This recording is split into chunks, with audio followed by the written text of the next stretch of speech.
Way there and welcome back to Heimlich History. If you're just now joining me, we've been going through Unit 1 of the AP US History curriculum, and in the last video we looked at Spanish colonial dominance in the Americas and how that dominance fundamentally shaped the culture there. And in this video we're going to go deeper into how that shaping of culture took place between the Europeans, the natives of America, and the Africans, and we'll look at the resistance to these new realities as well. And unless my instincts doth deceive me, your brain cow is ready to get milked, so let's get to it. So, as I said, we discussed in the last video how a new societal reality was imposed in the Americas by Spanish hegemony. Spanish hegemony, and it just means the domination of one nation or group by another nation or group. So if Spain was doing the hegemonizing, it just means that they were the ones in charge. And I only mention the word because you may come across it in a textbook or a document, and now you know what it means. Look at that, we're learning stuff already.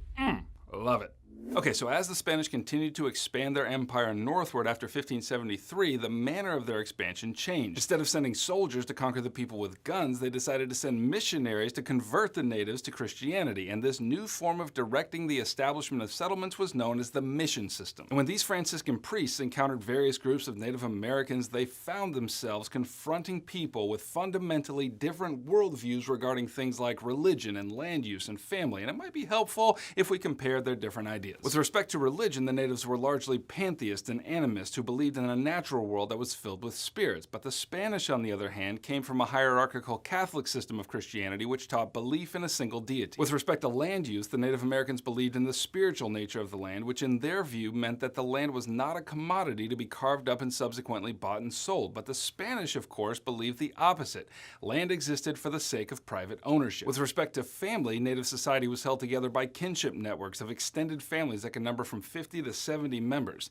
The Spanish certainly respected kinship, but they centered their life around the nuclear family, which is to say a set of parents and their children. But I should mention that despite this misunderstanding, both groups adopted part of the other's culture that they found useful, and this was true of other European and Native groups that interacted as well. Native Americans, for example, were eager to get their hands on the metal tools being traded by the Europeans, which they used for farming and hunting, and they also wanted horses and guns, which they used for warfare. Europeans, on the other hand, wanted access to the lucrative North American fur trade, and therefore they arranged marriages with Native American women in order to secure trading rights with different peoples. And I don't care who you are, that's just flat out romantic. But despite this mutual adoption of culture, it was the differences between these two people that held pride of place. And as you can imagine, these divergent worldviews led to misunderstandings between the two groups, and this is going to be a theme of other Europeans encountering the natives later on. Now, in some cases, the efforts of the Spanish priests to convert the natives actually worked. They became Christians. An example of this was with the Pueblo people, but what the priests meant by conversion and what the Pueblo meant by conversion, again, were conflicting. Christianity, by definition, is an exclusive religion that requires the convert's total devotion and therefore requires the convert's rejection of all other gods. But the Pueblo, with their expansive spiritual vision of the world and its deities, had no problem bringing Christ into their pantheon of gods and worshiping him right along with their other gods. And so in becoming Christians, the Pueblo retained some of their native religious practices, and this was the case with other native groups as well. And when the priests tried to put an end to this and force singular devotion to Christ,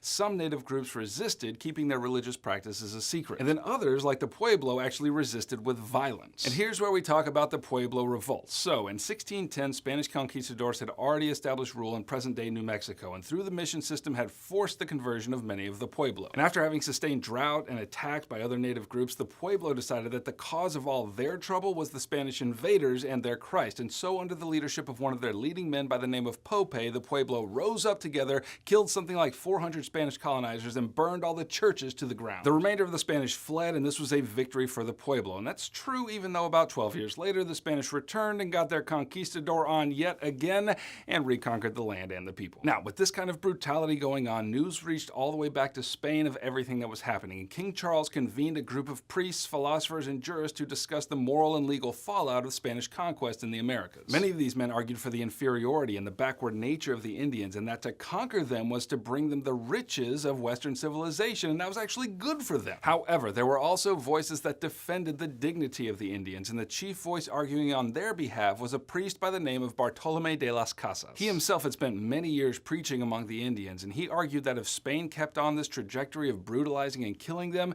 their souls would be lost to God, not to mention that those who did survive would hate Christianity as a result of Spanish colonial policies. Now, in the last video, we talked about the forced labor system put in place by the Spanish, which was known as the encomienda system. De las Casas, having seen firsthand the injustice and brutality of the system, argued powerfully that for the sake of their souls, natives ought not be put under such a heavy yoke. But apparently he wasn't that concerned about the souls of Africans, because what he suggested was that Africans replace the natives in the forced labor system, and for reasons that I mentioned in the last video, this is exactly what the Spanish did. And so it was Africans who were to bear the weight of the heavy yoke of enslaved labor in the Americas and much of the Western Hemisphere from here on out, and we're going to revisit that in detail in Unit 2. Alright, that's what you need to know about Unit 1, Topic 6 of AP US History, and I can see in your eyes that you're the kind of person who wants to get an A in their class and a 5 on their exam in May, and if I'm right, then why don't you go ahead and click here and grab a view packet. I think you're going to love it. And if you watch this and were helped by it and you want me to keep making these videos for you, then go ahead and subscribe, because that's how I know that you want me to keep making them. I'm Laura.